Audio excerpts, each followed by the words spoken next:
I'm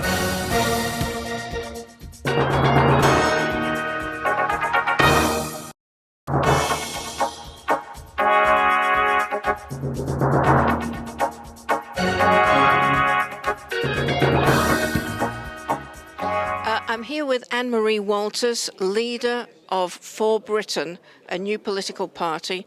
Anne-Marie, why did you feel the need to start this new political party? Well, I'd come out of the UKIP leadership election. I'd stood for leader of UKIP and came second recently. And the reaction of UKIP in denouncing me in many ways as a racist and a fascist and a far right told me that there was pretty much nobody in British politics, including UKIP, that was willing to face some uncomfortable truths about the immigration and the types of immigration that we've imported into Britain over the last 50 years or so. And I am willing to say so. And I think the public knows there's a problem here, and I think it needs a politician to say there's a problem. How will the British public know the difference between For Britain and the other far-right group, Britain First, that have been banned from social media platforms like Facebook and Twitter? How are they going to know the difference between you? Well, we've got nothing. I don't know anything about Britain First, and we've got nothing. Certainly got no formal connections or any. I've never met anyone from Britain First. Look, Britain First. I don't know them, as I say, so I'm not going to pass any judgments. But as far as the sort of anti-Islam movement per se has a huge problem in Britain, in that you can include the BNP in this, for example. Huge problem with racial hate. And a huge problem with anti-Semitism. These groups have had a lot of problems with that over years. We have made it clear from day one.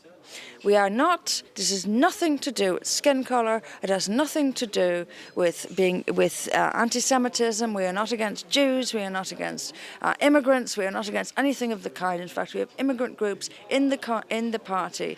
This is not about difference. It is not about different people living together. This is about a religion which we believe, based on overwhelming evidence, is having a profoundly negative effect on this country. And the politicians from all parties, including UKIP, are ignoring this or sanitising it or pretending it's not an issue. We must say it's an issue. We must say it's an issue without going down the road of being racist and anti-Semitic and far-right. We are the majority. That's what I believe. We are the majority. This meeting in Hartlepool, it was cloaked in secrecy. You've had to change the venue a couple of times. How can you realistically hope to have a national party when there's so much disruption connected with you? Well, it's going to be very difficult, but it's the era that we're facing. You know, you have to face what you're facing. You know, we could either let go of the real issues and become part of the political establishment, or we could face the realities that we're going to face and fight for what we believe in. Look, I didn't come into this thinking it was going to be an easy ride. I knew it was going to be. I knew I was going to meet obstacles at every turn. But you've got to make a decision early on, in my mind. Are you going to do it, or are you not going to do it? If you're going to do it, then you're in it for the long haul, and you're going to have to pretty much brush off these things, because they're serious in the wider scheme of things, but I can't take them too seriously, or else I would get defeated by them. They're just an obstacle, and you overcome that obstacle, and then you go on to the next one. What is important is to keep the bigger picture in mind, and that is that we are, and I am, fighting, or at least trying to fight, so that the Britain that I love still exists in 50 years' time. That's the bigger picture to me. And the prices I have to pay seem small in comparison. How annoying is it for you when far-left groups like Antifa and Momentum disrupt meetings, as they did just a few days ago with Jacob Rees-Mogg, but they seem to get away with it? We all know who anyone can get away with anything as long as they say the right thing. You know, we have essentially a media which has its own agenda. I mean, everything is out of place. It's almost like, how do I describe it? It's almost like you're blind and everyone has moved the furniture. And that's how I feel. Everyone has moved the furniture. So the left is no longer what it used to be. The right is no longer what it used to be. And you just have to adapt. We just have to fight on principle. I'm here because I don't want a totalitarian, violent, misogynistic religion to take control of the country I love. That's what drives me. And the rest of it, like I say, there's no clarity. Everything is, you're moving around furniture in the dark. It's crazy. It's crazy. On your website, forbritain.uk, you state we are not far right, we are not far left. And you've said in your meeting that you've been called far left, you've also been called far right. So you can't be labelled. How can that be? Well, because when you take things on a policy by policy basis, and this is the politics I come from, I believe in some things that would be categorised as left wing. I believe in some things that would be categorised as right wing. In other words, me as a person, I don't believe in isms. I just believe in my own beliefs. I don't sign up to capitalism or socialism. I just believe what I think is fair. And if it hasn't got a label, then so be it. But I don't believe in isms. I believe in me. And For Britain believes in Brexit? Oh, absolutely. Absolutely. How can you can't possibly have a Britain without having a Brexit. But we're in big trouble, and Brexit is in big trouble.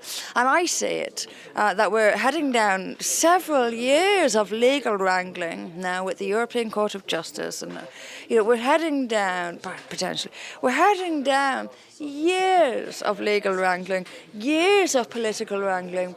The Labour Party may come to power in the meantime, and that will be the end of Brexit. I don't believe in the current climate. If we continue with the Labour-Tory swap of power, I don't believe Brexit is going to happen at all. I suppose you could say that because you were once a very active Labour member and a UKIP member, people really can't label you at all. Tonight, for instance,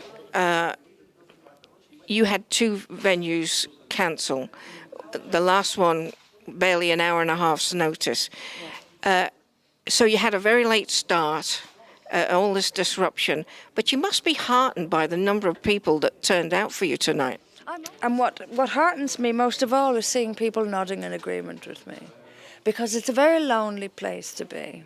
When you've sort of dedicated what's left of your career to stating a certain point, and that makes you. I don't know. I mean, I'm a lawyer, and I couldn't possibly practice law now. You're alienated. You're on the outside. You're a nothing. You really have to believe in something to take that kind of sacrifice. But when I see people just nodding in agreement with me, it gives me some reassurance that I haven't wasted my life. Has the party completed its formal registration with the Electoral Council? We should have done, but there's no reason whatsoever. And I feel somewhat vindicated. The name of the party was For Britain, and I looked up, as I say, I'm a lawyer, so I can read legislation.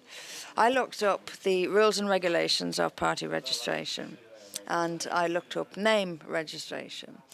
Now, people can do this if they want to, but there isn't a single registered party on the list of registered parties with the words For Britain written in them. There are several parties which are, for example, the Socialist Democrats, or the Democratic Socialists, or the Socialists for Democrats, or the Democrats for Socialists. It's all over the place.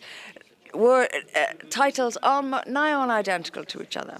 But yet we received a response saying, your name is too similar to not another party name, a slogan registered by a tiny party up in Scotland several years ago, which said, For a United Britain. So we were refused our name because it was too similar to a slogan registered by a tiny party in Scotland years ago, and that slogan was For a United Britain. So when you have on the list of parties the Social Democrats and the Democratic Socialists and the Socialists this and there are literally words rearranged, you're being screwed with. And when they came back the second time, and said, we are examining whether your constitution is discriminatory or not, you know. And they even contacted me about the spelling of my name. I mean, this is someone who's paying particular attention to us. And frankly, I'm flattered. But where do you go from here? Well, we'll wait. They can't refuse us forever. I expect to get approval either this week or to reapply this week upon their recommendation. The thing is, they can't keep you out. They can tell you what to tell you amendments make, but they can't keep you out. I'm not going anywhere. So the dream is for a national political party without stigma. Well, the dream is for British people to stand up and say, we've had enough of this immigration of cultures that do not belong here. What I really want us to do is, why can't we stand up and say, I like our culture, I don't want to lose it. That's all I want. You know, I'm sick and tired of this. I remember a British culture. I grew up in one. I am disgusted by the fact that we are going to throw it away and we're going to allow this mass migration from countries which have no place, there's no place here. You can't come into a civilised 21st century democracy and cut off your daughter's clitoris at the same time. We have to set down some standards and say, no, you don't get to live here. This is barbaric and savage in 7th century and you don't get to come here. And the reason you don't get to come here is because we get our own society and we get to protect our society. I want that to be common parlance in public life. I want people to be brave enough and feel able enough to say, we've had enough of this. We don't want your culture in our country. This is our culture and we would like to live by our culture. So stay where you are and we will stay where we are. That's pretty much it. You know, we've got to stop this. We've got to stop this. I want a Britain that is proud of itself and says, no, look, this is not our culture. Get out. We don't want you here. Sorry, that's how I feel. That's how I feel. Anne-Marie Walters, thank you for the interview.